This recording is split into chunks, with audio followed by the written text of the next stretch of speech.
عثمان رضی اللہ تعالیٰ عنہ جیسا بنا.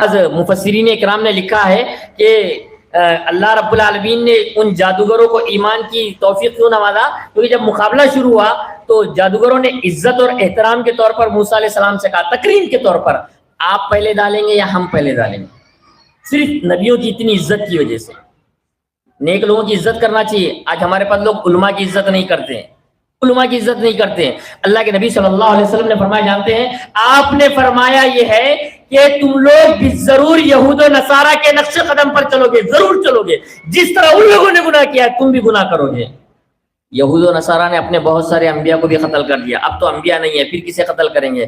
اہل علم نے لکھا ہے کہ اگر موجودہ دور میں اگر کوئی نیک عالم، تقوی پرہیزگار اور اچھے عالم کے ساتھ بدسلوکی کرتا ہے تو گویا کہ ایسے ہی ہے وہ جیسے انبیاء کو قتل کر رہا ہے. حسن سلوک کرنا چاہیے، حسن سلوک. یہاں جادوگروں نے موسیٰ علیہ السلام کی تکریم کی، ادب و احترام کیا. اللہ رب العالمین نے اس ادب و احترام کی وجہ سے ان کو ایمان کی روشنی سے سرفراز کیا. کیا کیا؟ فوراً ایمان لائے. جو کافر سورج نکلتے وقت مشرک تھے، سورج ڈوبنے سے پہلے مسلمان ہو گئے. فرعون نے کیا کہا؟ ایمان لائے ہو نا، ہاتھ پیر کاٹ دوں گا، مخالفین سے ہاتھ پیر کاٹ دوں گا، سولی پر چڑھا دوں گا. کہا فخذ ما انت قاضی، جو جی میں آئے کر لیتے رہے، ہم تو ہمارے رب پر ایمان لائے. ایمان جب آتا ہے تو انسان کی زندگی میں چینجز آتے. کیسے ایمان؟ اللہ رب العالمین کو مانے. قبیلے غامدیہ کی ایک عورت، بڑا پیارا واقعہ ہے. قبیلے غامدیہ کی ایک عورت اللہ کے نبی صلی اللہ علیہ وسلم کے پاس آئی. کیا کہا؟ اے اللہ کے نبی، مجھ سے زنا ہو گیا ہے، مجھے پاک کیجیے. یہ واقعہ ہم سنتے ہیں. آج کے دور میں کوئی عورت عدالت میں جا کے کہہ سکتی ہے کہ آج میں نے بدکاری کر لی ہے، مجھ پر سزا نافذ کر لیجیے؟ سوچئے، قبیلے غامدیہ کی عورت اللہ کے نبی کے پاس آئی. کیا کہا؟ اے اللہ کے نبی، مجھ سے زنا ہو گیا ہے، اے اللہ کے نبی مجھے پاک کر دیجئے. اللہ کے نبی نے دیکھا کہ حالت حمل سے نظر آ رہی ہے. آپ نے کہا ٹھیک ہے، جاؤ، ولادت ہوگی تب آنا. تمہیں ہم اگر سنسار کریں گے زنا کی ساتھ میں تو بچے کا بھی مسئلہ ہو جائے گا. اللہ کے نبی نے کہا ٹھیک ہے، جاؤ، بچہ پیدا ہونے کے بعد واپس آنا. اب سوچئے، بچہ پیدا ہونے کے لیے کئی مہینے نکل گئے. چاہتی تھی، موقع مل گیا انہیں، چاہتی تو کہتی تھی، جیسا ہم جمعہ کا بیان سن کے سوچتے ہیں نا سدھر جائیں گے، لیکن مغرب تک پھر بگڑ جاتے ہیں ہم لوگ، پھر بگڑ جاتے. کبھی اچھا بیان ہوا تو ہمارا دل بولتا جان دو اب گناہ نہیں کریں گے، لیکن دوسری نماز آیا تک پھر گناہ چالو ہو جاتے. اب انہیں موقع ملا. اللہ کے نبی نے کیا کہا؟ ولادت ہوگی تب آنا. موقع مل گیا. چاہتی تو بیان پلٹ دیتی تھی، لیکن جیسے ہی لڑکا ہوا فوراً لے کر آ گئی گود میں. اللہ کے نبی، مجھ سے زنا ہو گیا، مجھے پاک کیجیے. اللہ کے نبی صلی اللہ علیہ وسلم نے کہا جاؤ، ابھی بچے کو دودھ پلانے کی مدت ہے، جب بچہ کھانے لگ جائے تب آنا. دیکھیے، پھر موقع مل گیا، پھر موقع مل گیا، پھر موقع مل گیا. پھر گئی گھر. جلدی جلدی کیا کیا؟ بچے کو کھانا سکھایا. جلدی جلدی بچے کو کھانا سکھایا. اللہ کے نبی صلی اللہ علیہ وسلم کی خدمت میں بچے کے ہاتھ میں روٹی کا ٹکڑا دے کر لے کر آئی. کہا اللہ کے نبی صلی اللہ علیہ وسلم، اب بچہ کھانے لگ گیا ہے، اب بچہ کھانے لگ گیا ہے، اے اللہ کے نبی مجھے پاک کیجیے. حیرت کی بات ہے، کتنی تعجب والی بات ہے. کیا ایسی چیز تھی؟ کیا چیز تھی؟ آج ہم کیا کیا کھا جاتے ہیں، کیا کیا گناہ کرتے ہیں، معافی تک نہیں مانگتے ہم. افسوس کا مقام یہ ہے کہ آج ہم جب معافی مانگ رہے ہیں تو ہم کو خود نہیں پتا ہوتا ہے کہ کون سے گناہ کی ہم معافی مانگ رہے ہیں. یہ بھی اس سے بڑا افسوس ہے. اللہ معاف کر دے تو کیا معاف کر دے؟ وہ 3 مرتبہ آئی. اللہ کے نبی صلی اللہ علیہ وسلم نے پھر اس پر حد نافذ کیا. کیا وہ لوگ بیوقوف تھے؟ ہم لوگ چالاک ہیں. کیسے قربانیاں دی تھی صحابہ اکرام کے اندر. صحابہ اکرام کی جو زندگیاں تبدیلی آئی. صحابہ اکرام یاد رکھیے ایسی جماعت ہے، زمین و آسمان جب سے بنی ہے، جب سے لے کے قیامت تک کے زمین و آسمان نے نہ ایسی جماعت کبھی دیکھی ہے، نہ دیکھ سکتی ہے، نہ دے سکتی ہے. یہ بات یاد رکھیے کہ توحید جب پا لیتا ہے ایک انسان، اللہ رب العالمین کو جب رب مانتا ہے کہ واقعی تو رب العالمین ہے، تو انسان کی زندگی میں چینجز شروع ہونا شروع ہوتی، تبدیلیاں شروع ہو. توحید پا لینا سب سے بڑی نیکی ہے. سب سے بڑی نیکی، سب سے بڑی نیکی جو ہے توحید کا پا لینا. یاد رکھیے اللہ کے نبی صلی اللہ علیہ وسلم فرماتے ہیں کہ اگر کوئی آدمی سخت پریشانی، سخت غم کے حالت میں ہو، اور اگر وہ یہ دعا پڑھے لا الہ الا اللہ العظیم الحلیم، لا الہ الا اللہ رب العرش العظیم، لا الہ الا اللہ رب السماوات ورب الارض ورب العرش الکریم، اللہ تعالیٰ سے بڑی بڑی پریشانیاں دور کر دیتا ہے. وقت نہیں ہے تو میں اس کی تشریحات کرتا تھا کہ اس میں توحید کا کتنی اہم باتیں اللہ رب العالمین نے اس کے اندر ذکر کی. یاد رکھیے میں نے جیسے کہا کہ توحید، اللہ کے نبی صلی اللہ علیہ وسلم نے فرمایا افضل الذکر، سب سے بہترین ذکر لا الہ الا اللہ ہے. افضل الشکر الحمدللہ ہے. یاد رکھیے اگر توحید نہیں سیکھیں گے تو آپ کی زندگی میں جتنے بھی نیک اعمال ہے وہ سارے کے سارے ضائع اور برباد ہو جائیں گے. میں نے اسے کہا سب سے پہلے عقیدے توحید سیکھنا ضروری ہے. ابھی ممبئی کے اندر شاید غالباً چند دنوں پہلے ایک مسلم لڑکی غیر مسلم کے ساتھ بھاگ گئی, تو اس میں ہیڈنگ تھی صوم و صلات کی پابند بچی مرتد ہو کر شادی کر لی. صوم و صلات کی پابند بچی مرتد ہو کر شادی کر لی. اب سب لوگ پریشان رہتے, نمازی بھی تھی, روزہ بھی رکھتی تھی, اہم مسئلہ یہ تھا کہ توحید ہی نہیں سیکھی. اگر وہ توحید سیکھ لیتی تو وہ جان لیتی جس طرح سمیہ رضی اللہ تعالیٰ عنہ کی شہادت تھی میں بھی شہادت دیتی. اگر وہ اللہ کو جان لیتی تو وہ اس طرح اس کا کردار ہوتا جیسے ام سلیم رضی اللہ تعالیٰ عنہ نے ابو طلحہ سے کہا تھا اے ابو طلحہ تم مشرک ہے, میں مومنہ ہوں اور اللہ رب العالمین نے کسی مومنہ عورت کا نکاح مشرک آدمی سے حرام قرار دیا ہے. واقعی اگر اس کو عقیدے توحید پہلے بتایا جاتا تو امت مسلمہ کی کوئی بچی کبھی کسی غیر مسلم کے ساتھ نہیں بھاگتی, کبھی نہیں بھاگتی. عقیدے توحید سب سے پہلے سب سے زیادہ ہے, سارے عناوین اس کے بعد ہے. جیسے میں نے شروع میں کہا سب سے پہلے عقیدہ توحید سکھایا جائے گا, بار بار سکھایا جائے گا, روز سکھایا جائے گا. ایک انسان کے اندر تبدیلی اگر لانا ہے تو اس کے لیے ضروری ہے کہ اسے عقیدہ توحید سکھایا جائے. اللہ کے نبی صلی اللہ علیہ وسلم نے فرمایا, حضرت ابو ہریرہ رضی اللہ تعالیٰ عنہ سے کہتے ہیں آپ نے فرمایا اسعد الناس بشفاعتی یوم القیامت من قال لا الہ الا اللہ خالصا من قلبی. اللہ کے نبی صلی اللہ علیہ وسلم نے فرمایا اس شخص کو قیامت کے دن میری سفارش حاصل ہوگی جس نے خالص دل سے سچے دل سے لا الہ الا اللہ کہا. لا الہ الا اللہ کی اتنی فضیلت ہم یہ بھی جانتے ہیں, ہم سب چاہتے ہیں کہ مرتے ٹائم کلمہ پڑھ کے مریں. سب کی خواہش ہے کہ میں مروں تو کیا پڑھوں, کلمہ پڑھ کے مروں, کیونکہ حدیث اللہ کے نبی نے فرمایا من کان آخر کلامہ لا الہ الا اللہ, جس کا آخری کلام لا الہ الا اللہ ہو تو وہ کہاں جائے گا, جنت میں جائے گا. اب سوال یہ ہے ہم فلمیں دیکھتے ہیں اکثر لوگ دیکھتے ہیں فلموں میں مسلمان کا ہیرو کلمہ پڑھ کے مر جاتا ہے, اب وہ کہاں جائے گا, کیونکہ سب مسلمان کہہ رہے ہیں کہ جو لا الہ الا اللہ پڑھ کے مرتا ہے وہ کہاں جائے گا, جنت میں. اب مسلمان کا ہیرو کیا کیا ہے, کلمہ پڑھا اور مر گیا, اب وہ کہاں جائے گا. تو ظاہر سی بات ہے ہر کوئی کہے گا وہ تو اداکاری کر رہا ہے. مول صاحب کیا کر رہا ہے, وہ اداکاری کر رہا ہے, وہ ایکٹنگ کر رہا ہے, وہ فلموں میں ایکٹنگ کر رہا ہے, ہم ریئل زندگی میں ایکٹنگ کر رہے ہیں. وہ فلموں میں کر رہا ہے, ہم ہرے پردے پہ بڑے شان سے لکھتے ہیں لا الہ الا اللہ لکھتے ہیں اور اس کے نیچے شرک کی دکانیں چل رہی ہیں, اس کے نیچے عزتیں لوٹی جا رہی ہے, اس کے نیچے تعویذ گنڈے باندھے جا رہے ہیں. کتنے افسوس کی بات ہے. وما قدر اللہ قدر قدری, لوگوں نے اللہ کی قدر کو جانا پہچانا نہیں. بڑے افسوس کی بات ہے. اللہ ہی خالق ہے, اللہ ہی مالک ہے, اللہ ہی رازق ہے, یہی عقیدہ توحید ہے. وہ جب چاہتا ہے, جو چاہتا ہے, جہاں چاہتا ہے, جیسے چاہتا ہے اللہ تعالیٰ اپنے فیصلے نافذ کرتا ہے. اللہ تعالیٰ کو نہ کوئی روک سکتا ہے, نہ ٹوک سکتا ہے, نہ پوچھ سکتا ہے. ابھی اگر گرمی بڑھ گئی, جیسے میں بار بار کہتا ہوں گورنمنٹ جب مہنگائی کرتی ہے تو ہم کیا کہتے ہیں, احتجاج کرتے ہیں, بساں توڑتے ہیں, چیخ پکار کرتے ہیں, پیٹرول مہنگا ہو رہا ہے. اب گرمی بڑھ گئی تو کبھی ہم نے سوچا ہے کہ مسجد میں میٹنگ بٹھائی جائے, اللہ تعالیٰ کے پاس اپلیکیشن بھیجی جائے کیا معاملہ ہے, گرمی بہت ہو رہی ہے, سمجھ میں نہیں آ رہا ہے, زلزلے بہت آ رہے ہیں, یہ بارش کیوں نہیں ہو رہی, اللہ تعالیٰ کے پاس بولنے کی تو بات چھوڑیے, سوچ بھی نہیں سکتی. لا یسأل عما یفعل لا یسأل عما یفعل وهم یسألون. اللہ تعالیٰ سے کوئی سوال نہیں کر سکتا, لیکن اللہ تعالیٰ کسی سے بھی سوال کر سکتا ہے, کسی سے بھی سوال کر سکتا ہے. عقیدے توحید کو پہچانیے, ہر چیز کا خالق اللہ ہے, ہر چیز کا مالک اللہ ہے, اللہ ہی اکیلے دعاؤں کو سننے والا ہے اور کوئی سن ہی نہیں سکتا. ہم اپنی مرضی سے بھی کچھ بھی نہیں سن سکتے. اللہ کے نبی فرماتے ہیں, میں مختصر بتا رہا ہوں, اللہ کے نبی فرماتے ہیں کہ اگر مجھے ڈر نہ ہوتا تم اپنے مردوں کو میت قبر میں دفن کرنا چھوڑ دو گے تو میں اللہ تعالیٰ سے دعا کرتا کہ وہ تمہیں مردو میت کی آواز سنا دے جب فرشتے اس کو مارتے ہیں. اللہ کے نبی فرماتے ہیں جب میت کو فرشتے قبر میں مارتے ہیں تو انسان اور جنات کے علاوہ کیڑے مکوڑے, گدھے, کتے, بیل, جانور سب اس کی آواز کو سنتے ہیں. سوچیے ہم نہیں سنتے, ہم اپنے دل کی دھڑکن کی آواز نہیں سنتے. اللہ کا سننا الگ ہے, اللہ جیسے کوئی نہیں سن سکتا, اللہ تعالیٰ کے جیسا کوئی دیکھ نہیں سکتا. ہم بھی تو دیکھتے ہیں, بعض اوقات ہمارے ہاتھ سے کوئی چیز گر گئی تو نظر نہیں آتی, چیز گر گئی تو نظر نہیں آتی. اللہ تعالیٰ آنکھیں دے کر بھی بہت ساری چیزیں طلب کر لیتا. اللہ کے نبی صلی اللہ علیہ وسلم کو جب غار میں پکڑنے کے لیے کچھ کفار پہنچ گئے تھے, بعض سیرت نگاروں نے لکھا کہ جس رب نے اس کافر کو غار تک پہنچنے کی توفیق دی, نیچے دیکھنے کی توفیق نہیں دی. اگر وہ نیچے بھی دیکھتا تو اللہ کے نبی نظر آ جاتے.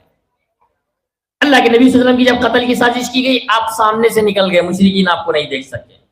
اللہ کا دیکھنا الگ ہے، اللہ رب العالمین کا سننا الگ ہے. وہ جب چاہتا ہے، جو چاہتا ہے، جیسے چاہتا ہے، اللہ تعالیٰ فیصلے نافذ کرتا ہے. آج ہمارے لیے ضروری ہے کہ سب سے زیادہ جس چیز کی حفاظت کرنے کی ضرورت ہے وہ عقیدہ توحید ہے. اللہ کے نبی صلی اللہ علیہ وسلم نے فرمایا یا ابن آدم لو آتیتنی بقراب الارض خطاياهم ثم لقيتني لا تشرك بالله. اللہ کے نبی صلی اللہ علیہ وسلم فرماتے ہیں، حدیث قدسی ہے، اللہ تعالیٰ فرماتا ہے کہ اے آدم کی اولاد، اگر تو زمین بھر کے گناہ کر کے آیا، تیری ملاقات مجھ سے اس حالت میں ہوئی کہ لا تشرک باللہ، تو نے اللہ کے ساتھ شریک نہیں کیا، تو میں تجھے اتنی ہی مغفرت کے ساتھ ملوں گا، اتنی ہی مغفرت کے ساتھ اللہ رب العالمین وہ اس سے ملنے کے لیے بات کرا. اسی طرح ابو ذر رضی اللہ تعالیٰ عنہ سے روایت ہے، اللہ کے نبی صلی اللہ علیہ وسلم نے فرمایا ما من عبد قال لا الہ الا اللہ ثم مات علی ذالک الا دخل الجنہ. اللہ کے نبی صلی اللہ علیہ وسلم نے فرمایا جس شخص نے لا الہ الا اللہ کہا اور اسی پر اس کی وفات ہو گئی تو وہ جنت میں جائے گا. تو ابو ذر رضی اللہ تعالیٰ نے کہا وَإِن زَنَا وَإِن سَرَقَ، اللہ کے نبی اگر اس نے زنا کیا، چوری کی، تب بھی جنت میں جائے گا؟ آپ نے کہا ہاں، اگر اس نے زنا کیا، چوری کی، تب بھی جنت میں جائے گا. صحابی نے پھر دوسری بار پوچھا وَإِن زَنَا وَإِن سَرَقَ، اللہ کے نبی اس نے زنا کیا، چوری کی، تب بھی جنت میں جائے گا؟ آپ نے کہا وَإِن زَنَا وَإِن سَرَقَ، ہاں اگر اس نے زنا کیا، چوری کی، تب بھی جنت میں جائے گا، تب بھی جنت میں جائے گا. یاد رکھیے یہ جو عقیدہ توحید ہے یہ بڑی اہم نعمت ہے. اس حدیث سے بھی پتہ چلتا ہے کہ اللہ کے نبی صلی اللہ علیہ وسلم فرماتے ہیں قیامت کے دن ایک آدمی لایا جائے گا جس کے 99 رجسٹر ہوں گے. ایک ایک رجسٹر کتنا ہوگا؟ جہاں تک نگاہ جا رہی اتنی بڑی کاپی ہوگی، اس میں صرف گناہ لکھے ہوں گے، صرف گناہ، صرف اس کی برائیاں، صرف اس کی خرابیاں لکھی ہوگی. اللہ تعالیٰ اس کو کہے گا ان گناہوں سے کچھ انکار ہے؟ کہے گا نہیں، برابر ہے، پورے میں نے یہ گناہ کیا. اللہ تعالیٰ اس سے کہے گا کہ میرے فرشتوں نے اس پر کچھ ظلم تو نہیں کیا، کچھ بڑا چڑھا کر تو نہیں لکھا؟ وہ کہے گا نہیں، سب برابر لکھا ہوا ہے. اللہ تعالیٰ اس سے کہے گا تیرے پاس کچھ عذر ہے، دنیا میں عذر رہتا نا ہمارے پاس، فلاں کام کیوں نہیں کرے، ذرا پریشانی تھی، فلاں کام کیوں نہیں کرے، ذرا یہ مسئلہ تھا. وہ کہے گا اے اللہ میرے پاس کوئی عذر بھی نہیں تھا. اللہ تعالیٰ کہے گا پھر تیری ایک نیکی ہمارے پاس باقی ہے. ایک پرچی پر لا الہ الا اللہ کا لکھا جائے گا اور اس کے 99 رجسٹر کو ایک پڑھنے میں رکھا جائے گا، ایک پڑھنے میں لا الہ الا اللہ کو رکھا جائے گا. تو اس کے لا الہ الا اللہ کا پڑھنا بھاری ہوگا اور اللہ رب العالمین اسے جنت میں داخل کر دے گا، جنت میں داخل کر دے گا. توحید کا معنی کیا ہوتا ہے؟ اولاد دینے والا اللہ تعالیٰ ہے، دعائیں سننے والا اللہ تعالیٰ ہے، بارش برسانے والا اللہ تعالیٰ ہے، مصیبت میں مبتلا کرنے والا اللہ تعالیٰ ہے، مصیبت دور کرنے والا اللہ تعالیٰ ہے، عزت عطا کرنے والا اللہ تعالیٰ ہے، ذلیل کرنے والا اللہ تعالیٰ ہے، پیدا کرنے والا اللہ تعالیٰ ہے. وہ جو چاہتا ہے کرتا ہے، وہ جو چاہتا ہے کرتا ہے. ہم اپنی مرضی سے پیدا بھی نہیں ہو سکتے، میرا دل بولا میں پیدا ہو گیا، ایسا ہے کیا؟ نہیں. دنیا میں کوئی بھی انسان اپنے لیے من چاہیے اولاد پیدا نہیں کر سکتا. من چاہیے اولاد، کوئی کہے کہ مجھے لڑکا ہی ہو، خوبصورت آنکھیں ہو، نشیلی آنکھیں ہو، خوبصورت بال ہو، 3 کلو کا بچہ ہو، کوئی پیدا نہیں کر سکتا. لیکن اللہ تعالیٰ کا معاملہ کیا ہے؟ یہب لمن یشاء اناثا ویہب لمن یشاء الذکور. اللہ تعالیٰ جس کو چاہتا ہے لڑکے دیتا ہے، جس کو چاہتا ہے لڑکیاں دیتا ہے. اور یزوجہم ذکرانا و اناثا، اللہ رب العالمین جس کو چاہتا ہے لڑکے لڑکیاں ملا کر دیتا ہے. ورنہ ہمارے ہندوستان میں ایسے بھی بابا موجود ہے جن کو خود اولاد نہیں ہے، وہ لوگوں کو اولاد دیتے پھر رہے ہیں. جن کو خود اولاد نہیں ہے، کل پیدا ہونے والا بچہ آج پیدا نہیں ہو سکتا. یہ بات یاد رکھیے. توحید کا معاملہ جہاں تک کہ مرد حضرات کی بنسبت خواتین میں شرک زیادہ پایا جاتا ہے، زیادہ پایا جاتا ہے. اللہ کی عبادت کیوں کی جائے؟ کیونکہ اللہ اکیلے عبادت کا حقدار ہے. اللہ کی عبادت کیوں کی جائے؟ کیونکہ اللہ رب العالمین نے ہم کو پیدا کیا. اللہ رب العالمین اذان کے لیے جس کی ہماری بات چل رہی تھی کہ ہم اللہ رب العالمین پر ایمان لائے. اللہ اکیلے عبادت کا حقدار ہے. کیوں؟ کیونکہ اس نے ہم کو پیدا کیا. کیوں؟ کیونکہ یہ ساری چیزیں اسی کی ہیں. یہ ساری کی ساری کائنات ہم اپنے جیسے ہم اپنی پراپرٹی گناتے ہیں نا، میرے پاس 10 پلاٹ ہے، اتنے کروڑ ہے، اتنی چیزیں ہیں، ہر آدمی اپنی گناتا ہے. اللہ رب العالمین بھی جگہ جگہ قرآن مجید میں اپنی پراپرٹی کا تذکرہ کرتے فرماتا ہے لہو ما فی السماوات و ما فی الارض. زمین اور آسمان کے درمیان جتنی چیزیں ہیں سب ہماری ہیں، سب ہماری ہیں، سب کی سب ہماری ہیں. بس آپ کو اللہ نے پیدا کیا نعمت کے طور پر، یہ تمام چیزیں اللہ رب العالمین نے دی. لیکن ہم دیکھتے ہیں وما یؤمن اکثرهم الا وهم مشرکون، ایمان لانے کے باوجود بھی اکثر لوگ مشرک ہیں، اکثر لوگ مشرک ہیں. اللہ رب العالمین نے قرآن مجید کے اندر ایک مثال دی. جیسا ایک مالدار آدمی ہے، جیسے شہر بھینسا کا ایک کروڑ پتی آدمی ہے. کروڑ پتی آدمی کے پاس گھر میں ایک پوچھا مارنے والی نوکرانی ہے. اب وہ آدمی کبھی نہیں چاہے گا کہ وہ نوکرانی مال میں اس کے برابر ہو جائے، یا علم میں اس کے برابر ہو جائے، یا عہدے میں اس کے برابر ہو جائے. کبھی نہیں چاہے گا. کوئی بھی انسان یہ نہیں چاہتا کہ میرے پاس کام کرنے والا آدمی میرے برابر مال میں ہو جائے یا میرے برابر عہدے میں ہو جائے یا میرے برابر عزت میں ہو جائے. کوئی آدمی نہیں چاہتا. تم کیسے چاہتے ہو کہ اللہ رب العالمین کو ایک عام مخلوق کے برابر کر دے؟ اللہ نے خود فرمایا کیسے تم اللہ رب العالمین کو. اللہ رب العالمین ہے, وہ سارے جہاں کا خالق اور مالک ہے, سارے جہاں کا. آج ہم دیکھتے ہیں شرک و بدعت بہت زیادہ, بہت سارے علماء نے بہت سارے سوالات کے چند مختصر سے سوالات میں اپنی تیزی کے ساتھ وقت ختم ہونے کی جلدی میں ذکر کروں.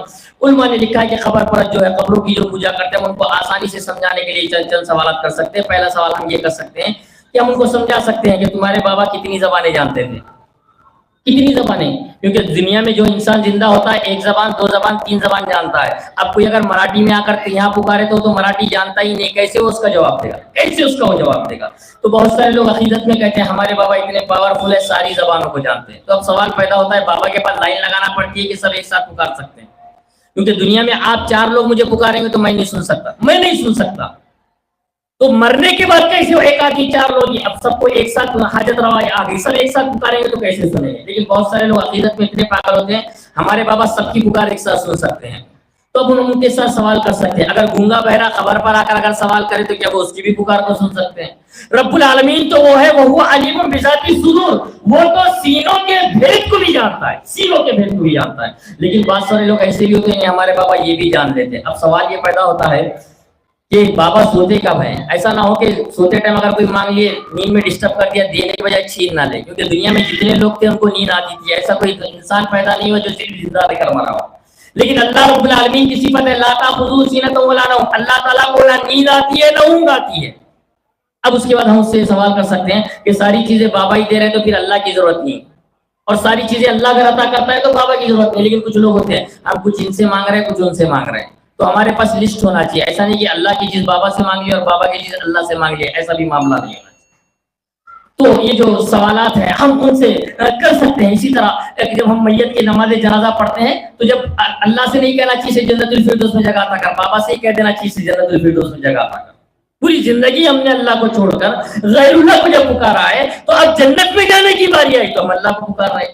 اور یہ بھی ایک بہت اہم مسئلہ ہے کہ ہندوستان کے اندر جتنے بھی بابا ہے سب مشکل کشا ہے, کوئی مشکل ڈالنے والا ہی نہیں, سب مشکل ہٹانے والے ہیں. اور جب مشکل آتی ہے تو لوگ اللہ کی طرف دیکھتے ہیں, یعنی کہ مشکل ڈالنے والا اللہ تعالیٰ ہے. اب مشکل ڈالنے والا تو ظالم ٹھہرایا جائے گا اور مشکل ہٹانے والا ہمدرد ٹھہرایا جائے گا. تو یاد رکھیے اللہ رب العالمین کو اگر جانیں گے پہچانیں گے. اس کے بعد ابھی واٹس ایپ پہ کلپ چلتی تھی, اس میں بڑا پیارا بات جملہ لکھا ہوا تھا کہ خبر پہ بیٹھے والے بھیکاری تم سے زیادہ عقل مند ہے, وہ بھی جانتے ہیں کہ خبر والا نہیں دیتا آنے والے دیتے, اس لیے وہ آنے والے سے مانگتا ہے. وہ کس سے مانگتا ہے؟ آنے والوں سے مانگتا ہے کہ 1 روپیہ دے دو. واقعی اگر خبر والے میں اتنی پاور ہوتی تو وہ آنے والوں سے نہیں مانگتا, مردے سے مانگتا تھا. اور اس میں ایک سوال اور کچھ علماء نے یہ بھی لکھا ہے کہ جتنے بھی بابا ہے 100 سال 200 سال 500 سال 1000 سال پہلے پیدا تھے, 1000 سال پہلے بھی دنیا تھی. اس سے پہلے جو لوگ آباد تھے تو ان کو جب مسائل آتے تھے وہ کس سے مانگتے تھے, وہ کس سے طلب کرتے تھے؟ ظاہر سی بات ہے اب وہ کہیں گے جب دوسرے بابا تھے تو کیا وہ ایکسپائر ہو گئے, ان کی جگہ انہوں نے لے لیا, اب یہ کب ایکسپائر ہونے والے؟ اللہ وہ ذات ہے جو حی قیوم ہے, جو ہمیشہ سے زندہ ہے, ہمیشہ سے اللہ رب العالمین زندہ رہنے والا ہے. بہت ساری بدعقیدیاں آج ہمارے معاشرے کے اندر جو پائی جاتی, چند بدعقیدیوں کا میں ذکر کرتے چلوں کہ آج ہمارے معاشرے کے اندر بدعقیدیاں, اگر اللہ پر ایمان نہیں لائیں گے الو ڈرائے گا. ابھی 2 دن پہلے ایک نے سوال کیا ہے, مولانا وہ ہماری بیگم کو جو ہے نا مردے نے آ کر خواب میں بلایا کہ چلو میں تمہیں لینے کے لیے آئی. تو ہمارے معاشرے میں یہ بھی مشہور ہے مردہ خواب میں آ کر بولا چلو تو یعنی مر جانے والا ہے, ایسے بھی مشہور ہے. ہمارے معاشرے میں یہ بھی مشہور ہے کہ محرم میں اگر شادی ہو تو ستیاناش ہو جاتا ہے, بہن اور بھائی کی شادی ایک ساتھ ہو گئی تو ایک کا گھر اجڑ جاتا ہے. عجیب طریقے کی روایت آج ہمارے معاشرے میں بدعقیدیاں ہیں. چاند گرہن سورج گرہن لگتا ہے تو لوگ کہتے ہیں حالت حمل والی عورت باہر نہ جائے, چاقو ہاتھ میں نہ لے, کنڈی نہ لگائے. اس قدر کی بدعقیدیاں ہمارے معاشرے کے اندر بہت ساری پائی جاتی. نئی دلہن آتی ہے تو مرغی کو مارا جاتا ہے. یہ بات یاد رکھنا چاہیے, وَإِن يَمْسَسْكَ اللَّهُ بِضُرٍّ فَلَا كَاشِفَ لَهُ إِلَّا هُوَ. اگر اللہ تعالیٰ تمہارے اوپر کوئی مصیبت ڈالنا چاہے اس مصیبت کو کوئی دور نہیں کر سکتا مگر اللہ ہی مصیبت کو دور کرنے والا, اللہ رب العالمین مصیبت کو دور کرنے والا ہے. حضرت عبداللہ بن عباس رضی اللہ تعالیٰ عنہ کو اللہ کے نبی نے بہت ساری کلمات سکھلائے تھے. اس میں آخری جو جملہ تھا کہ آپ نے کہا یا غلام وَعَلَمْ أَنَّ الْأُمَّةَ الَّتِي اجْتَمَعَتْ عَلَىٰ أَن يَنفَعُوكَ بِشَيْءٍ لَمْ يَنفَعُوكَ بِشَيْءٍ قَدْ كَتَبَ اللَّهُ لَكَ، کہ اے بچے جان لے ساری کی ساری امت مل کر اگر تمہیں کوئی نقصان پہنچانا چاہے لم ينفعوك بشيء قد كتب اللہ لك، تو وہ تمہیں فائدہ نہیں پہنچا سکتی مگر جتنا اللہ رب العالمین نے تمہارے لیے لکھ دیا ہے۔ محترم ہمارے لیے جو ہے عقیدہ توحید بڑی اہمیت ہے۔ سفیان ثوری رحمۃ اللہ کے بارے میں آتا ہے بہت روتے تھے، ان کے شاگرد نے دریافت کیا کیوں گناہوں کی وجہ سے رو رہے؟ کہا کہ گناہوں کی وجہ سے نہیں رو رہا ہوں، میں اس لیے رو رہا ہوں کہ مجھے ڈر ہے کہ میری وفات کے وقت کہیں مجھ سے عقیدہ توحید چھین نہ لیا جائے۔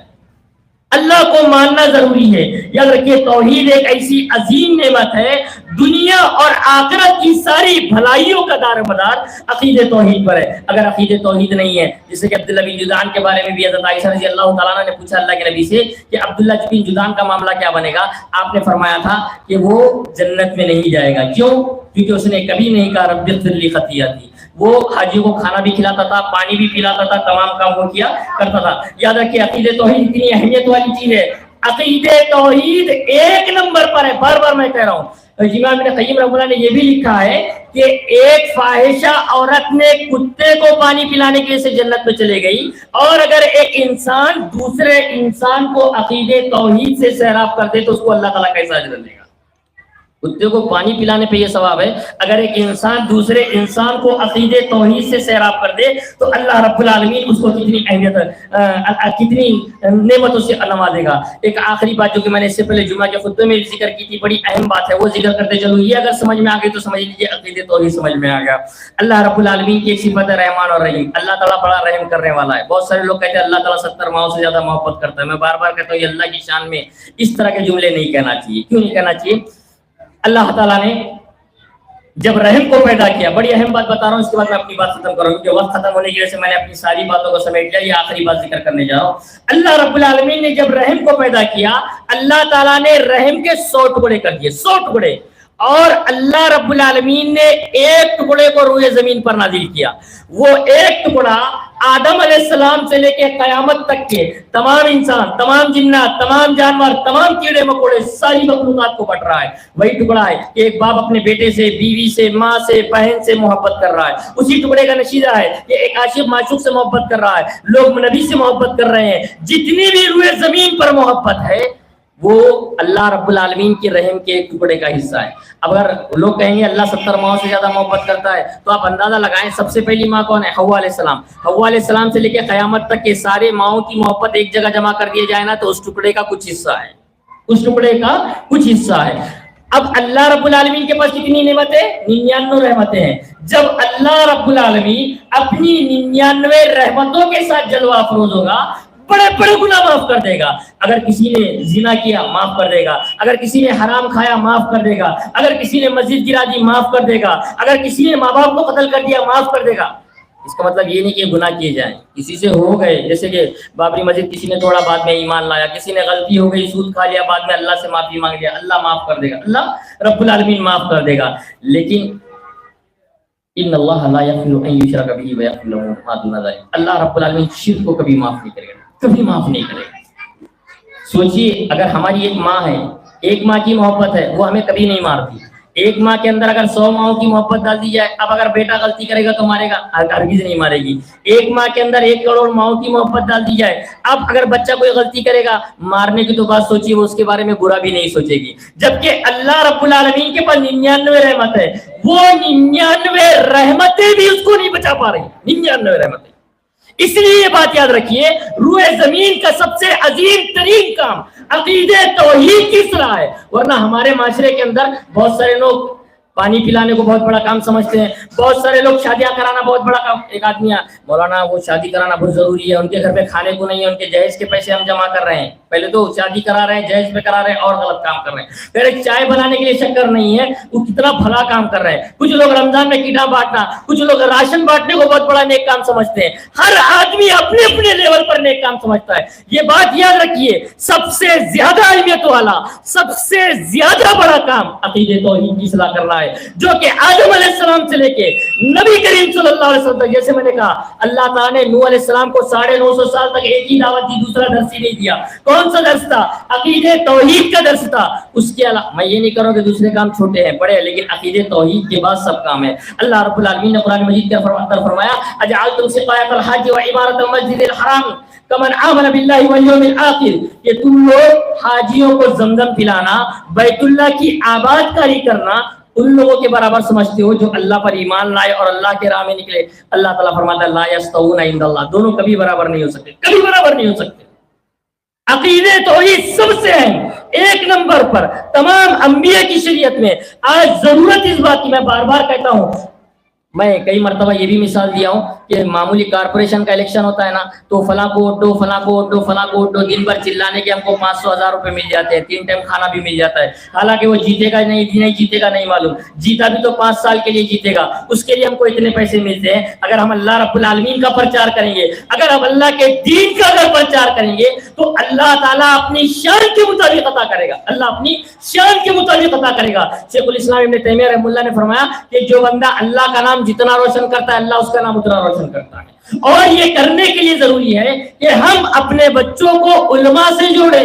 اگر ہمارے بچے علماء سے نہیں جوڑیں گے نا تو فلاں پارٹی کا جھنڈا لے کے ناچیں گے, فلاں پارٹی کا جھنڈا لے کے ناچیں گے, فلاں ویلفیئر کا, ان کے بڑے کون ہے نہیں معلوم, حلال ہے حرام کام ہے نہیں معلوم, عقیدہ کیسا ہے نہیں معلوم, لیکن جھنڈے لے کر ناچیں گے. لیکن محمد رسول اللہ کا جھنڈا, توحید والا جھنڈا لے کر کوئی ناچتے ہوئے نظر نہیں, دعوت پھیلاتے ہوئے نظر نہیں آئے گا. اس لیے ہمارے لیے ضروری ہے کہ ہم توحید کی دعوت والا کام کریں. یاد رکھیے اگر گناہ اگر ہوئے اللہ تعالیٰ ہر گناہ معاف کرے گا, لیکن اللہ تعالیٰ شرک کو معاف نہیں کرے گا. انہ من یشرک باللہ فقد حرم اللہ علیہ الجنہ, کہ جو بندہ شرک کرے گا اللہ رب العالمین اس پر جنت کو حرام قرار دیا ہے. کوشش کرو, کیونکہ آج ہمارے جو اعمال ہے نا یہ جنت میں لے جانے کے لیے کافی نہیں ہے. اب نماز کا فائدہ کیا ہے, آخری بات بتا کر میں اپنی بات ختم کروں. ان الصلاۃ تنہی عن الفحشاء والمنکر, نماز ہر قسم کی برائی اور بے حیائی سے روکتی ہے. ایک آدمی نماز پڑھ کر حرام کاری کر رہا ہے, ایک آدمی نماز پڑھ کے بچیوں کو دیکھ رہا ہے, ایک آدمی نماز پڑھ کے فلمیں دیکھ رہا ہے, ایک آدمی نماز پڑھ کے حرام کھا رہا ہے, ایک آدمی نماز پڑھ کے سود لے رہا ہے. مطلب یہ ہے کہ نماز اس کو برائیوں سے نہیں روک رہی ہے. جو نماز دنیا میں تبدیلی نہیں لا رہی ہے اتنی عظیم جنت کیسے دلائے گی, اتنی عظیم جنت کیسے دلائے گی. نماز کا تو مقصد یہ ہے انسان ہر قسم کی برائی اور بے حیائی سے بچے. اگر آپ برائی اور بے حیائی سے نہیں بچ پا رہے ہیں تو اتنی عظیم جنت کیسے پائیں گے. پھر صدقہ و خیرات کا ہمارا معاملہ ہے, بغیر دکھائی کس کو بتاتے نہیں, ریاکاری سے صدقہ و خیرات ضائع ہو جائے گا. حج بیت اللہ کا بھی ہمارا جو معاملہ ہے ایسا لگتا ہے پکنک پر گئے ہیں, حج بیت اللہ کو پکنک پر گئے. اب بھئی آپ شادی خانے میں گئے نا تو وہاں سے آنے کے بعد کیا کہیں گے, فلاں فروٹ کا میٹھا اچھا بنا تھا, فلاں کھانا اچھا بنا تھا. گارڈن میں گئے تو آپ بولیں گے فلاں درخت اچھے تھے. کسی مال میں چلے گئے تو فلاں سامان اچھا تھا. حاجیہ جب آتے ہیں نا تو اکثر دیکھا جاتا ہے وہ یہ نہیں کہتے ہم نے صحابہ کی زندگی کے مطالعہ کیا, غور کتنی گرمی میں کیسے انہوں نے قربانیاں دی. بس وہاں سے آنے کے بعد کیا روڈ تھی, کیا پبلک تھی, کیا کھانا تھا, کیا انتظام تھا, ایسا لگتا ہے گھوم کر پھر کر آ گئے ہیں, خالی گھومنے کے لیے گئے تھے. ہماری زندگیوں میں کوئی تبدیلی نظر نہیں آتی, کوئی تبدیلی, ایسے لگتا ہے پکنک اسپاٹ پر منا کر چلے آئے. تو ہماری عبادتیں ساری کی ساری کرپشن کے اندر, یاد رکھیے, کیونکہ عبادتوں سے ہماری زندگیوں میں کوئی تبدیلی نہیں آ رہی. تو کم سے کم اللہ کے لیے عقیدے توحید کی حفاظت کریں. عقیدے توحید جانیے, اپنے مسجد کے علماء سے ملیے, عقیدے توحید کے بارے میں معلوم کیجیے, شرک کے بارے میں معلوم کیجیے, کم سے کم اس کی حفاظت کیجیے. اللہ سے دعا کیجیے کہ اللہ تعالیٰ ہمیں شرک سے بچائے. عقیدے توحید کی اللہ رب العالمین ہمیں کام کرنے کی یاد رکھیے توفیق عطا فرمائے. یاد رکھیے اگر عقیدے توحید پر ہماری وفات نہیں تو ہمارے لیے دعا بھی نہیں کر سکتے. اللہ تعالیٰ نے قرآن مجید کے اندر آیت نازل کر فرما دی ما کان لنبی والذین آمنوا ان یستغفروا للمشرکین, مومنوں کے لیے اور نبی کے لیے جائز نہیں ہے کہ مشرکوں کے لیے دعا کریں. نماز جنازہ ان کی نہیں پڑھی جا سکتی اگر انہیں عقیدے توحید پر نہیں مرے. تو عقیدے توحید جو ہے بڑی ہی اہم ارکان ہے, ہمیں کوشش کرنا چاہیے کہ اس کی حفاظت کریں. یہ چند مختصر سی باتیں میں نے آپ کے سامنے پیش کی. میں اللہ رب العالمین سے دعا کرتا ہوں کہ اللہ تعالیٰ ہم تمام لوگوں کو کہنے سننے سے زیادہ عمل کی توفیق عطا فرما. یا رب العالمین ہم تمام لوگوں کو توحید کا پرچم بلند کرنے کی توفیق عطا فرما. یا رب العالمین ہم کو جب تک زندہ رکھ, ایمان پر زندہ رکھ, جب ہمارا خاتمہ ہو ایمان پر ہمارا خاتمہ ہو.